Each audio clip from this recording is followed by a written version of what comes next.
Welcome back on into 27 News this morning. I am just, okay, we got a winter wonderland on this table in front of me. I am astounded at the skills of your family.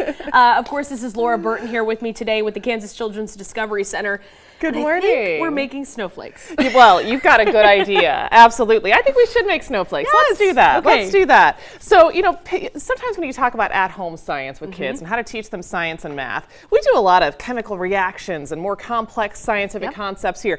Paper snowflakes are fantastic. They really are, and they allow so much great. They really are, and they allow so much good conversation. Plus, they are just so much fun, and adults and kids always love them.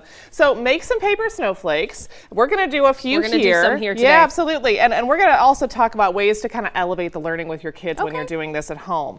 So, you know, of course, you need a square sheet of paper, right? When you make your snowflakes. And there's lots of fancy ways online that people now are folding for paper snowflakes. You I can have get seen some, that. I'm like, my gosh. But you can just do a basic fold. I go real traditional. Yeah. I go in half and then in half again. Now, when you're just starting out with kids, especially little kids, it can be interesting to just start with half. Right? Okay, yeah. And see what that does for them, you know, so they can do a half and start with a couple basic triangles, and sometimes that gives them a nice foundation concept for what they're going to be doing when it gets a little bit more complex. Also gives you the chance to talk about lines of symmetry, which is awesome with snowflakes. Oh, yeah, so very cool. When we get into snowflakes, we talk a lot about symmetry, and snowflakes have radial symmetry, meaning that they repeat around a center point, and they also have linear symmetry down the center, right? And so we can talk about those different things. Radial symmetry was a thing. That is so cool, Laura. Okay. But we can fold in half, and then a triangle, and then I snip off the bottom portion of my triangle here. And that gets me my nice little circle here. This little guide to make it like a nice little pretty Absolutely. circle. Okay. And then I just get to start cutting my shapes. Now, grown-ups who have done this, remember, we all did this once, where you cut the folded line all the way through and you end up with a snowflake in pieces. That happens. You want to avoid that. That makes me really sad. Also, let kids try that. My son was asking last night, well, how do I mess this up? And I said, okay, let's mess one up together, right? Let's cut it all apart and see what happens. I'm going to see if I can do a little square up here. Yeah. And he probably loved experimenting with that, right, He absolutely did, yes. So when we're talking about those little kids, we're talking about kindergarten, first grade, little bitties. One thing that's really fun to do with them in snowflakes is predictions and shapes. So what is this going to look like? Or if I cut a triangle right here in the middle of my snowflake, how many triangles will I end up with when I unfold my snowflake? They're also really good at sometimes predicting shapes. So with my kiddos last night, I was challenging them to think about, okay, how do I get an oval in a snowflake, right? How do I get a rhombus in a snowflake? Because we're learning these shapes. How do I get a rectangle? Right now. I'm getting a geometry quiz. My hands down favorite is how do I get a heart, right? Because then we really have to start thinking about a shape that is not fully, it doesn't have full radial symmetry, and they have to think about what that's going to look like. Really, really fun to think about different shapes and make predictions about what that is. So fun stuff. Oh, it looks like you're doing a nice job with your snowflake here. Over here. I'm trying to get this edge or the edge part kind of moving here. But I mean, what other stuff do you guys have going on these next coming weeks leading up to the Christmas holiday, Laura? So much winter fun. Of course, we still have our Curious George exhibit. Let's Get Curious. We're doing lots of snow science. It's going to be fun. But I'm really excited about something we're doing tonight. Oh, we are going to be joining our friends in Westboro Mart. So we're talking about down Huntoon and Oakley. They're doing a Plaza Glow tonight. They're lighting up the Westboro Mart lights. Yes.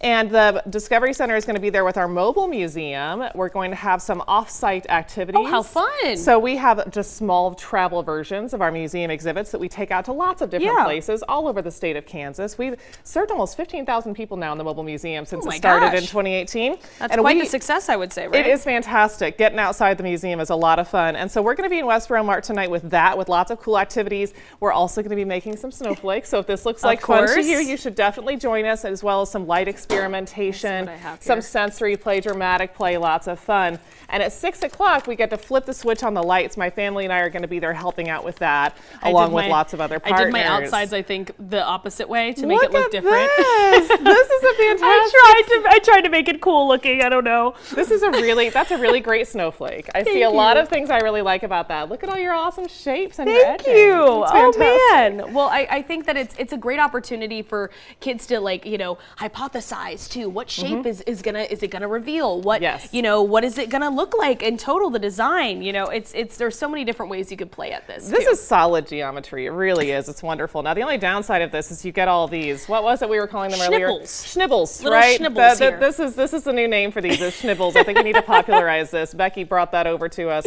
And yeah, a tray or a box is a great idea before you start cutting. And parents, get that box in place before the cutting begins, because once the schnibbles spread around your house, you're going to be schnibbled for the rest of the holiday season. And for anyone out there that could be watching out there, I know you guys had a deal on Black Friday with memberships and stuff, but that is a great Christmas gift for people as well. Great. So, you know, would you mind speaking to memberships as well? I would love to. Memberships make such a wonderful clutter-free holiday gift. They're either $109 or $139 depending on level, and that's a full year of visits to the Discovery Center. You can come whenever you want to. Member special events. You get a discount at the Discovery Shop and on your birthday parties when you do that.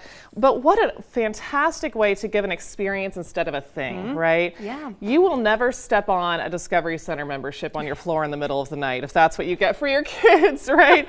So that makes it such a great gift. And you can do that on our website at kansasdiscovery.org or at the museum anytime we're open. Get those membership certificates. And people can also find more information on the website about the mobile as well as with everything moving around. So if you guys are interested in doing that later on, it's a great way to find out more information. And also you can get your hands on some nice snowflakes too. They're going to be decorating and creating snowflakes like this beautiful one. Oh, I like that one, Laura. Yeah. That is a really good one right there. I've got some great rhombuses. I have some good stars. Lots of use of triangles. A lot of fun. A lot of fun, guys. You guys can do this yourself too at the Kansas Children's Discovery Center. Absolutely. Always great times over there. So thank you, Laura, for coming on in. Thank you for having me. And I hope to see everybody at Westboro this evening. Yeah, no, we're very excited for it. We'll be back here with more 27 News right after this, guys.